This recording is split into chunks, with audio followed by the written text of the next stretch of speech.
Welcome to the NBA Coast to Coast podcast, brought to you by thelines.com. Coming to you from the West Coast, Josh Lander, joined by my guy Nate Weitzer on the East Coast. And we are looking at a little 5-game slate here on Tuesday night, Nate. In this one, we are taking a look at the flying Pelicans, best team in the league, the last 10 since Zion came back, taking on the Utah Jazz in Utah. Also have another game video up for you and our player props, so make sure to like and subscribe to that page. Continue to follow along with us. Also want you to head to thelines.com. That's where we have all of our great written content this year and our odds finder tool that you can use to make sure you're getting the best juice back on all of those bets you make in the NBA. Nate, let's get into this little slate here and then talk about the Pellies and the Yaz. Yeah, 5 games. Pretty interesting ones, too, I'd say. The Kings are +5 at Philly with the Aaron Fox questionable, so can't bet that line until we know if he's playing. Total at 229. The other game we talk about, Warriors are +4 at Milwaukee, still the non-road Warriors. That total's been bet up from 227 to 233 overnight here, so it's something to watch. Suns are -6 at Houston. Devin Booker's not going to play in that one. The Celtics -3.5 at the Lakers after getting held to, I believe, a season low 93. Josh nailed that under there at the Clips last night. We'll see if their offense bounces back. And then this game, Pels are -1.5. I thought it would grow to at least -3. And the total's at 233. And for me, I mean, even though they've been so explosive on offense, that total's too high because the Pelicans are a great two-way team right now. Even without Herb Jones, like their defense is absolutely incredible. And the fact that it's such a weird schedule for them right now. They go in Phoenix. Now they're in Utah, and then in Phoenix again, which is really just odd. But I mean, the way Zion trolled them at the end of that game, the Suns, by throwing down the windmill, and then they get their absolute best shot on Sunday, and Zion still controls the game and wins. I mean, he's just on an absolute tear right now. Obviously, a good reason that they're second in paint points. They now have the best scoring margin in the league. So if you want, I mean, top of the West, if you want to call them the best team in the league at the moment, I mean, considering you obviously have to look at the full picture here, and with the Celtics on an exhausting road trip, with the Bucks still struggling to find their offense at times, I at least find the Pelicans the most confident team to bet on right now. And to get them at basically a pick 'em here, -1.5, seems like a really confident spot. Utah, they're so bad at rim protection. It makes me wonder why they don't just play Walker Kessler more and just start him, because he's become quickly one of the best rim protectors out there. It almost makes you scratch your head and say, maybe if Danny Ainge was like, we're not tanking, we're going to go all out to win these games, and then somebody pulled him into a room after a couple of weeks, they're like, all right, Danny, maybe we don't want to be in the playoffs, though. Like, let's so I mean, I don't know if that trickles down to the coach and the rotation decisions, but in any case, I mean, Walker might be good against the traditional center. He's not good against the point guard now, Zion, who's a massive point power forward who's just blowing by dudes, showcasing a mid-range game, explosive second leap, and just playing at an incredible.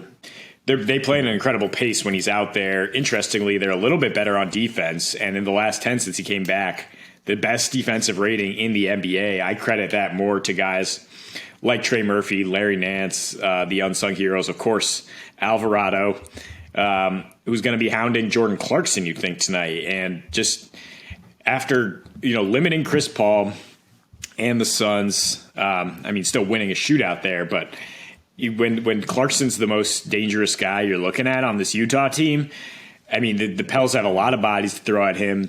It's not a matchup where they need Herb Jones that much because there's no alpha wing for Utah at all. I guess Lauri Markkanen's pretty good, but not an alpha. So there's not much to it to me other than like bet the Pels. Even if it was -3.5, I would be all over that.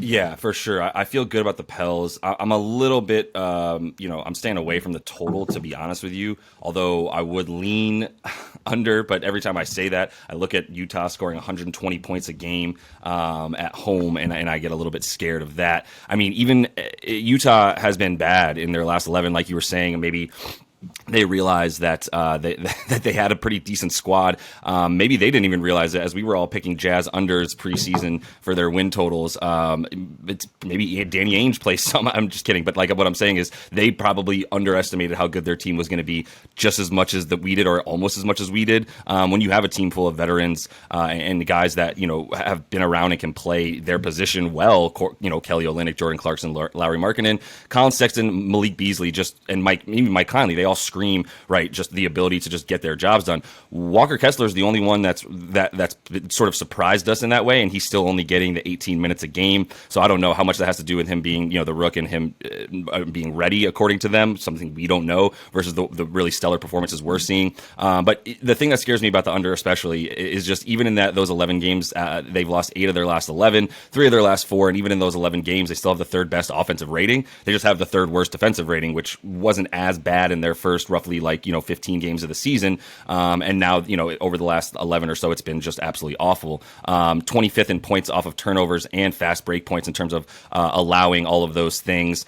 Not what you want against the Pellies, who have been ramping up the defense and getting a lot more points off of turnovers. They've always been getting the fast break points, but now that they're actually playing defense and turning the ball over a lot more, it's a little bit scary for a team like Utah. I mean, the things that are going to be a problem for Utah, they are dead last in opponents' points in the paint. Pelly's second in points in the paint. Zion himself has the second most points in the paint of any player in the league, averaging about 18.7. Giannis is the only one with more at 19.2. So nothing to be ashamed of there if you're Zion. Scoring the 5th highest percentage of points off 3-point are the Jazz. I should be clear. This is another problem for the Jazz. The Pellies have been playing incredible 3-point defense and over the course of the season allowing the second lowest 3-point percentage to their opponents. The Jazz are not getting to the line. The Pellies get to the line, as we know, with Zion, and they're 7 more free throw attempts a game. 5th fewest percentage of their points off of free throws for Utah. Pellies they allow the 3rd fewest free throw attempts to their opponents. It's just not a good matchup for Utah, with the Pellies being, the representation of how Zion plays basketball. Pace, fast, go at your face and into your chest, and score within 5 feet of the basket, very often. So their defense of the last 10 for the Pellies, best defense in the league with 105 defensive rating. They are, like I said, do not allow free throw attempts. They have the 2nd best opponent field goal percentage and 10th best 3-point percentage that they're allowing in that time as well. They limit rebounds and they get rebounds. They get points off turnovers. Like I said, they're 2nd in points off turnovers since Zion came back. So it's interesting. Without Zion, they actually allow a few more points a game, even though their defensive rating is better. They just play at such a faster pace with Zion, and that's what you want for them, I think. If you're the Pellies, just get it and go. And they're going to get a ton of rebounds every time on the defensive end because of Joval and Zion being in there, even guys like Brandon Ingram being so tall for their positions, Herb Jones being an incredible rebounder for his position on the wing. And then, their offensive rating is actually a little bit worse with Zion, but they're still scoring more points. So it's all about pace for them. They're playing incredible when they're supposed to. They're 10-7 as a favorite against the spread, but they're still winning those games by an average of 7.1 points per game. And as the away team, in general on the road as well, they're going over, but they're covering as the away favorite as well. 4-2 against the spread as away favorite, 7.2 margin of victory, 8-3 to the over as the away team, which is a reason you'd like it. But like I said, I'm staying away from the total. It's indicative of the pace they play on the road, which is 102.7, super fast. That's good for 3rd in the league. So I think there's opportunity for points here, but there's really just an opportunity for the Pels to show their road the road strengths and really put away a team that cannot match up with them anywhere near the rim at pretty much every position. Yeah, I mean, it is an interesting trend here that the Jazz have gone under in 5 straight losses and over in 3 straight wins. So I think there is something there to say if the Jazz lose, it's because they're not able to find that kind of luck box offense, if you will. That's what I consider Jordan Clarkson being your go-to guy, is depending on a luck box. Yeah. But so Pels under 234 and the money line is getting you about plus 250, and I definitely don't hate that. If the spread is creeping up in any way, you could still go that route. Yeah, I mean, the Jazz, what do they do well? They allow the fewest 3-pointers per game, and that's just not the Pelicans' game by any means. What do they do poorly? They allow offensive rebounds and points in the paint, and so It's pretty simple in terms of like this is one of the easiest matchups for Zion to feast. That's why Josh is going to touch on him in player props as he mops the floor with Kelly Olynyk and Lauri Markkanen. If that's who Utah decides to roll out against him, that's barbecue chicken.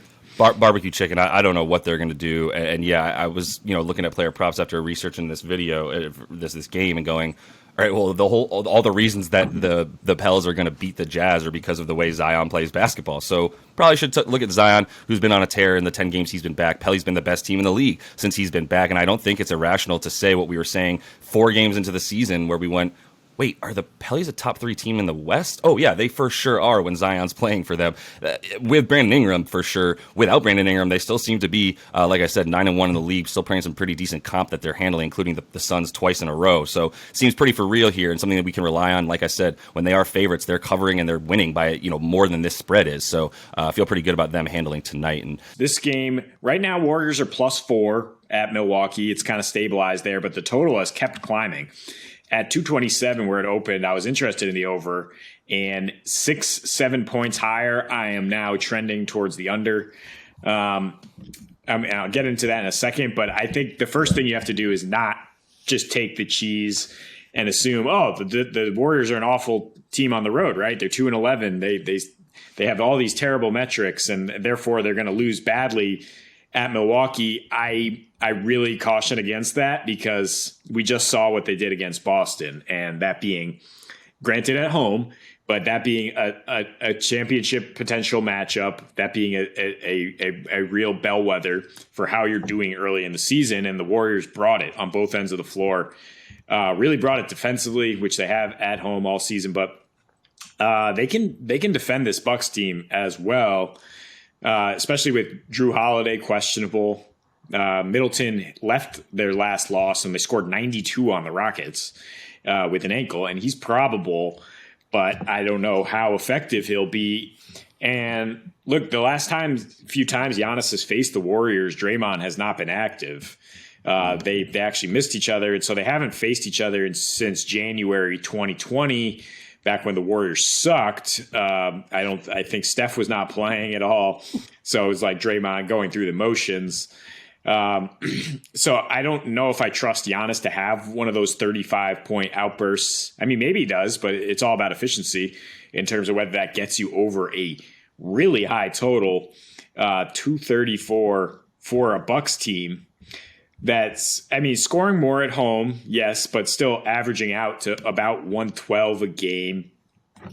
For a team that's done a really good job on Steph Curry, too. I mean, I don't know how much of that is just him missing makeable shots, and he's in God mode right now. But, the Warriors are absolutely dependent on him. They were able to score 122 the last time they faced Milwaukee because Poole had 30 and Klay had 38. And while Klay's having a bit of a resurgence and Poole does have 20 in 5 straight, I think you switch gears here when you talk about how those guys are going to produce against the best defense in the league, right? I mean, over the course of the entire season, they fluctuated. But again, this is a potential NBA Finals matchup. This is where you will get the best out of both teams, where you might even consider it playoff basketball to a degree.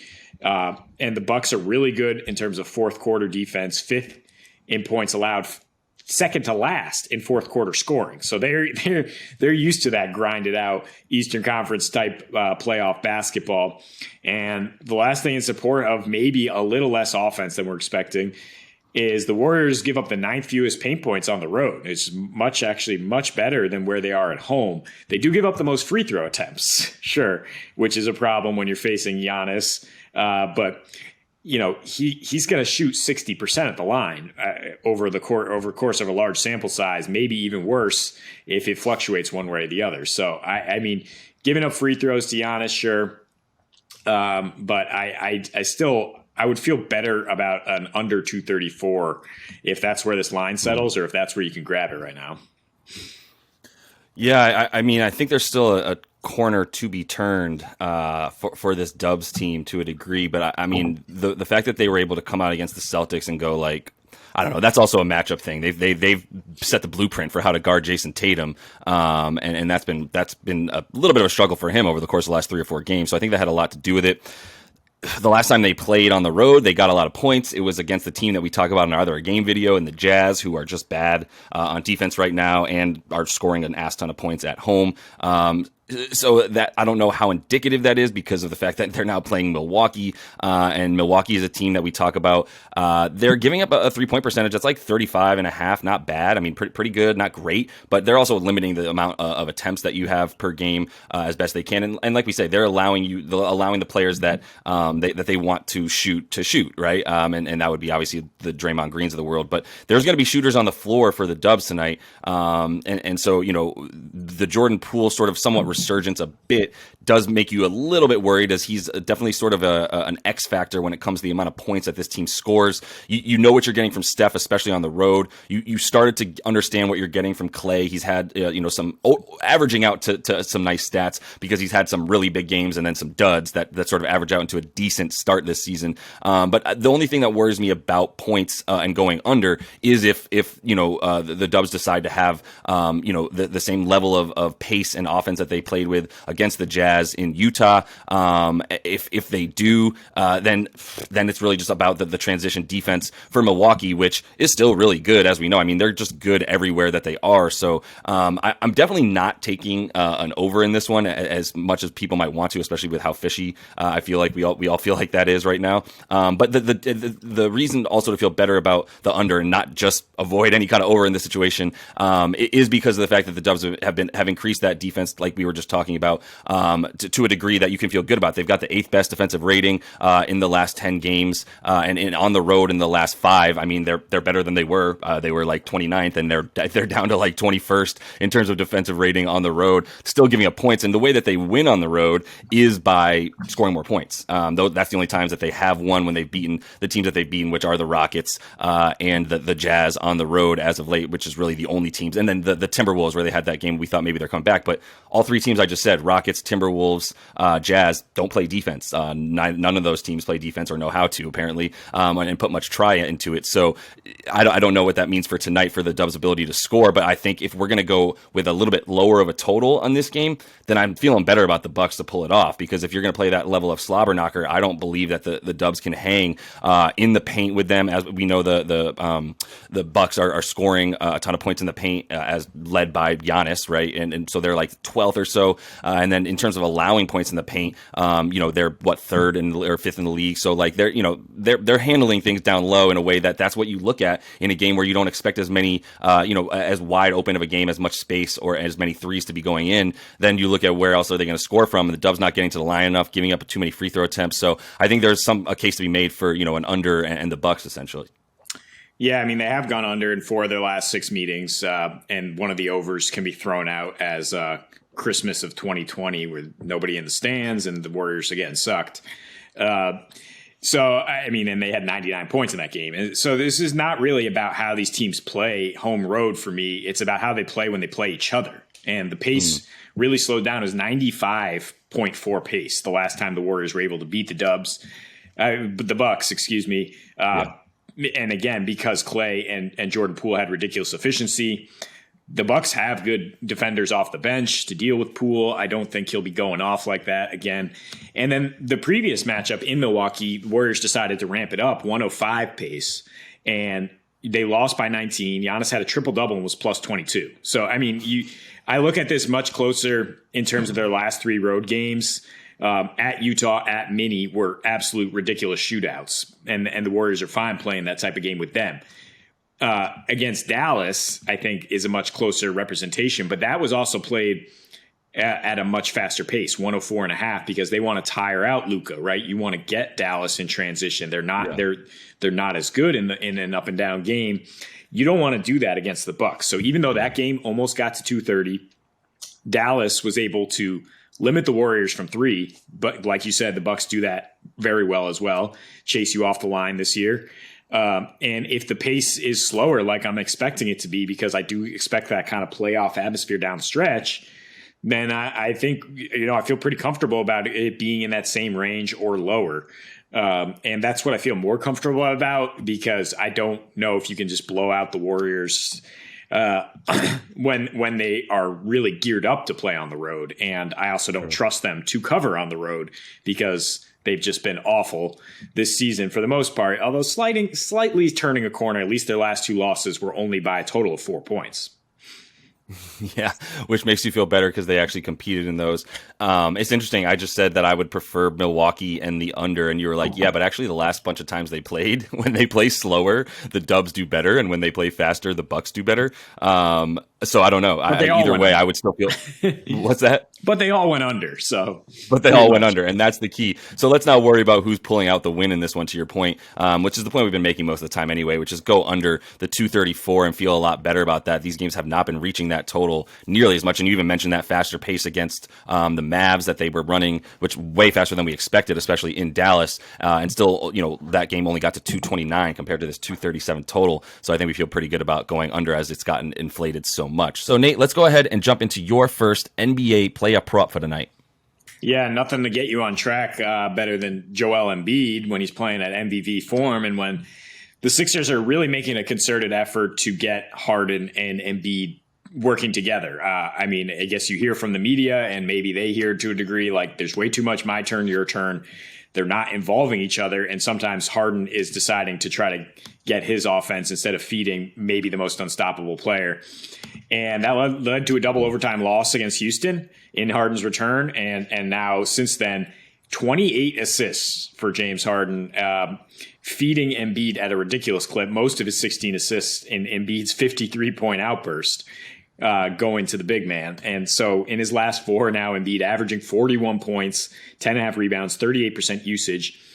Even the one game, he had some astronomical usage rates in the other 2, but the one game he had only 28% against LA, 38 points on possibly the defensive player of the year, Anthony Davis. And now he faced Sacramento, Domantas Sabonis, definitely not the greatest defender. Sacks allowed the most paint points in their last 3, 6th most on the season.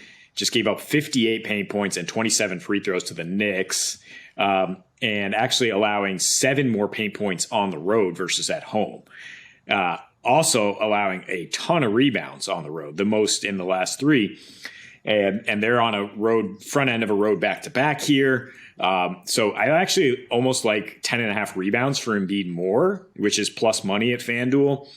31.5 points is fine, but combine it with the rebounds at the same odds, 41.5, just tack on 10 rebounds. And if I'm saying he's getting 10 rebounds, double-double in a win, plus 145, good odds there. And if De'Aaron Fox doesn't play, I almost guarantee you the Sixers are going to win this game. Yeah. Oh, it's funny. Sacramento has their DPOG award that they're giving out, Defensive Player of the Game, to try to, get Mike Brown is trying to incentivize these guys to play defense with a Defensive Player of the Game chain that you win now when you play well. They're really excited because they moved up from like 23rd in defensive rating this season to 16th or 17th in their last 10.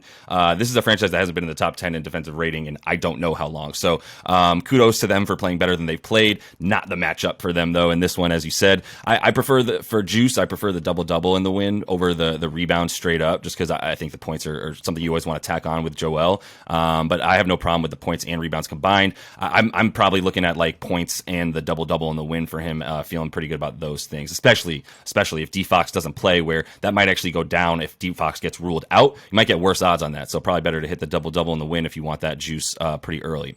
I'm going to go with an under here on the actual point god, as he's nicknamed, Chris Paul. And it's just, no one likes to go under on Chris Paul stuff, but he's getting up in age. It's 27.5 points, rebounds, and assists, minus 110 there on FanDuel. It's just the usage for CP3 this year, right? Like the 15.9% usage rate in the 13 games that he's played this season, shooting, his field goal attempts at less than 8 a game per 36. I think it's 10 per game per 36 at this point, but it's definitely less than 8 in the amount of minutes that he's playing, roughly 30 a game or so. And since he's come back, and even in just looking at all 13 games, really don't even need to worry about the 3 since he's been back. He's averaging 9.9 points a game, 8.9 boards, 8.9 assists rather, 4 assists, 4 boards. 10 10 points, 9 assists, 4 rebounds a game, 30 minutes. That's under the 27.5. Like I said, just the 8.2 field goal attempts a game for him. Hasn't really done much against Houston when he's played them since leaving their team, especially as part of the Suns. 12, 9, and 3. So 12 points, 9 assists, 3 boards in 30 minutes. All pretty much what he's been doing this season is what he does against the Rockets since he's been not on their team and playing them. He's only surpassed the total of this 28 points, rebounds, and assists once in the 6 times he's played them. He's only surpassed it 3 times in the 13 games he's played this season, and that usage isn't changing with or without Booker. I mean, they missed him last game against the Pellies, obviously, but that didn't really up CP3's usage rate. He's still not putting the ball up that much, and he's diming decently, but he does get more dimes when Devin Booker is in, unsurprisingly, and Book's not playing. So I think there's some good feeling that he's going to go under the 28 points, rebounds, and assists tonight. Yeah, it's strangely only his 6th road game of the season, I guess, and he has gone under in 5 of the previous ones there. Got injured in one of those, but I'm a little concerned just because the Suns are on a 4-game skid here, and they really need to get back on track, and they don't have Devin Booker, and who's going to get their offense going with Cam Payne struggling with his efficiency. I think it might be CP. If you want to sit on the sidelines and then jump on an under in their next matchup at the Clippers on Friday or Thursday, I believe, then I'm all aboard of that. I don't think that it's a terrible pick by any means. I'm a little. I think he fluctuates so wildly when he's going to try to shoot and when he's not. And this is a matchup where I'm going on the other side, Jalen Green, who's not really going to play a lick of defense. And 21.5 points is pretty low for a guy with a 32% usage rate in his last 5. That's only led to 23 points per game because he's not efficient at all. But I mean, this is like when we used to talk about Terry Rozier. Is there a button to click for field goal attempts? Because Green's going to get there. I mean, he has rough splits on the road, but at home, 51% from the field, 38% from 3. That's good for 25 points per game versus 19 on the road. He just had 30 in Phoenix because he got to the line 16 times. Also had 5 turnovers and followed that up with 7 turnovers at home in double overtime against the Sixers. So I like the points, and the closest thing I have to his absurd usage is over on 2.5 turnovers, minus 130. He's going to have Mikal Bridges all over him at times here. And I think the Suns, like I said, 4-game losing streak, they're going to try to get right here. That means shutting down the Rockets' main guy here, or at least forcing him into some bad plays that allow them to get going the other way and get this win that they need so badly. Yeah, I feel all of that. I love combining the points and the turnovers for Jalen. I think it makes total sense, and I don't think anybody would really argue with you that it's still a pretty solid little same-game parlay there. So, it's a weird time right now in Phoenix, so I don't know what to expect when they're even playing a team as bad as the Rockets. It's also a weird time in Houston as they just beat Milwaukee and have beaten like 4 teams this year who are with strong championship or playoff aspirations. So, who knows what's going to happen, but I think you can rely on Jalen Green to continue to get shots up, like you said, have the ball in his hands, and turn it over, as the young man is still want to do this season. So I'm going to finish things off here with Zion. We sort of strongly alluded to that in the video that we have about the Pellies tonight and taking on the Jazz. It's just a bad matchup for the Jazz and a great matchup for Zion, who scores the second most points in the paint in the league per game this season, which is exactly where Utah struggles, dead last in allowing opponents points in the paint. I don't really need to read much more than that, I don't think. But I mean, when you have Kelly Olynyk and Larry Markkinen as your main interior stoppers on defense, you're probably going to be dead last in that category.